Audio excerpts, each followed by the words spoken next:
Building upon the prior section's emphasis on disclosing material facts such as liens, encumbrances, and defects that affect a party's consideration, we now turn to one of the most increasingly scrutinized areas of Arizona real estate: wholesaling and equitable interest transactions. These transactions, though lawful when conducted transparently and within statutory limits, require strict compliance with disclosure obligations under ARS Section 32-2153A3 and Commissioner's Rule R4-28-1101B. A licensee's failure to clearly communicate the nature of equitable or wholesale interests can constitute misrepresentation, unlicensed activity, or fraud under Arizona law. Wholesaling in real estate generally involves a buyer, often called an assigner, who enters into a purchase contract to buy a property, not with the intention of closing on it, but with the goal of assigning that contract to another buyer, the assignee, for a fee. This process relies on what is known as equitable interest. When a valid purchase contract is executed between a buyer and seller, the buyer gains equitable title to the property, even though the seller retains legal title until closing. This equitable interest grants the buyer certain rights under the contract, including the potential to assign those rights to another party, provided the contract does not prohibit assignment. In Arizona, the Attorney General's Office and the Arizona Department of Real Estate, ADRE, have repeatedly emphasized that equitable interest transactions must be disclosed clearly and truthfully. When a licensee represents a buyer who intends to wholesale, or when a seller is selling property based on an equitable interest rather than legal ownership, full disclosure is required to avoid deception. The duty to disclose arises from R4-28-1101, which mandates that a licensee must not misrepresent or conceal any material fact and must deal fairly and honestly with all parties. For example, suppose a licensee represents an investor who enters into a contract to purchase a property for $300,000, but intends to assign that contract to another buyer for $320,000, earning a $20,000 assignment fee. The licensee must disclose to all parties that the original buyer is not purchasing the property for personal or investment purposes, but instead intends to assign their contractual rights for compensation. This disclosure ensures that the seller understands the nature of the buyer's interest and the structure of the transaction.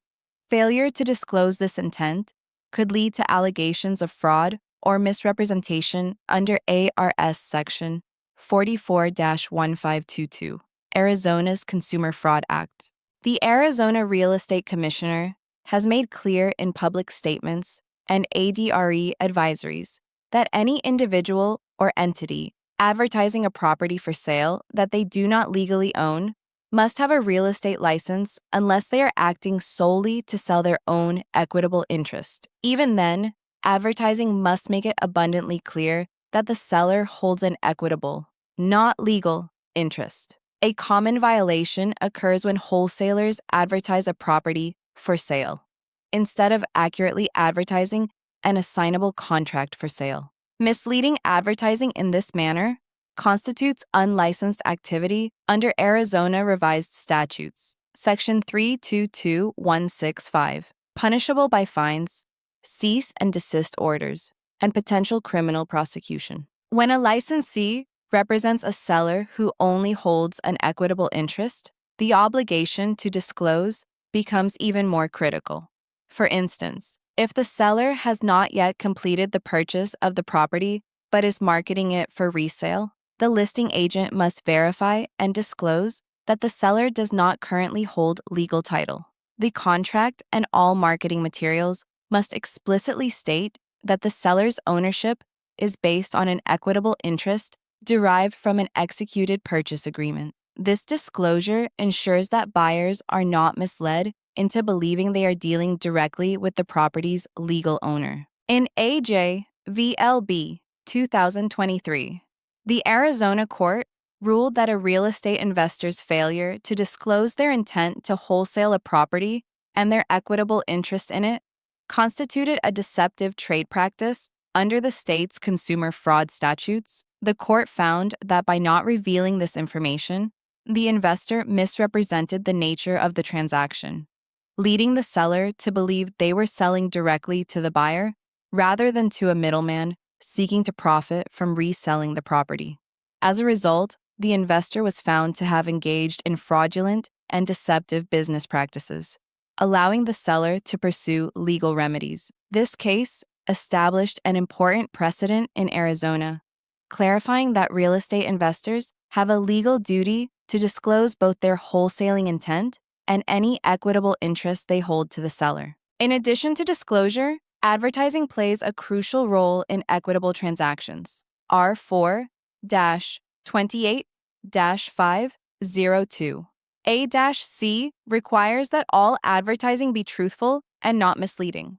A licensee who assists in advertising a property for a wholesaler must ensure that all promotional materials accurately describe the nature of the sale. For example, advertisements must state assignment of contract available or equitable interest for sale, not home for sale, unless the advertiser is the legal owner. This distinction protects the public from confusion and maintains compliance with both ADRE regulations and Arizona consumer protection laws. Licensees should also be aware of disclosure obligations concerning double closings, transactions where a wholesaler closes with the seller and immediately resells to another buyer. In these cases, the licensee must disclose any financial benefit the client receives from the transaction, including any markup between the first and second sale, as it constitutes material information affecting consideration. Transparency regarding the wholesaler's role and profit is essential to avoid accusations of fraud or non-disclosure. The same disclosure standards apply when a licensee personally participates in a wholesale or equitable transaction under ARS Section 32-2153A7. A licensee who engages in a real estate transaction for their own benefit must disclose their license status in writing to all parties involved. This ensures that no party is misled about the licensee's professional knowledge, influence, or potential advantage in the transaction. Review summary. Wholesaling and equitable interest transactions are lawful in Arizona, but heavily regulated. Under ARS Section 32-2153AA, ARS Section 32-2165, and R4-28-1101A, licensees must disclose when a buyer intends to assign a contract or when a seller holds only an equitable interest. Advertising must accurately describe the nature of the transaction, and all parties must be informed of who holds legal versus equitable title. Misrepresentation, whether intentional or by omission, can result in disciplinary action, civil penalties, or criminal prosecution under the Consumer Fraud Act. The guiding principle remains absolute transparency. When in doubt, disclose. Discussion. Why must a licensee disclose when a buyer intends to wholesale a property? Answer. Because the intent to assign a contract for profit materially affects the seller's understanding of the transaction and must be disclosed under R4-28-1101A. If a seller holds only an equitable interest, what must a listing agent disclose? Answer. The agent must disclose that the seller does not hold legal title and that the sale is based on an assignable equitable interest derived from a purchase agreement. What is the consequence of advertising an equitable interest as a property for sale? Answer. It constitutes misleading advertising and unlicensed activity under ARS Section 32-2165, subject to ADRE. Disciplinary action. Closing remarks. The obligation to disclose wholesaling intent and equitable ownership lies at the heart of ethical real estate practice. Arizona's real estate market thrives on investor creativity, but that creativity must always be balanced by transparency and legal compliance. Licensees must ensure that all parties understand who owns the property, who holds equitable interest, and how the transaction will proceed. Full disclosure not only preserves public confidence, but also protects the licensee and their brokerage from potential legal exposure. In every case, honesty is not just the best policy, it is the law.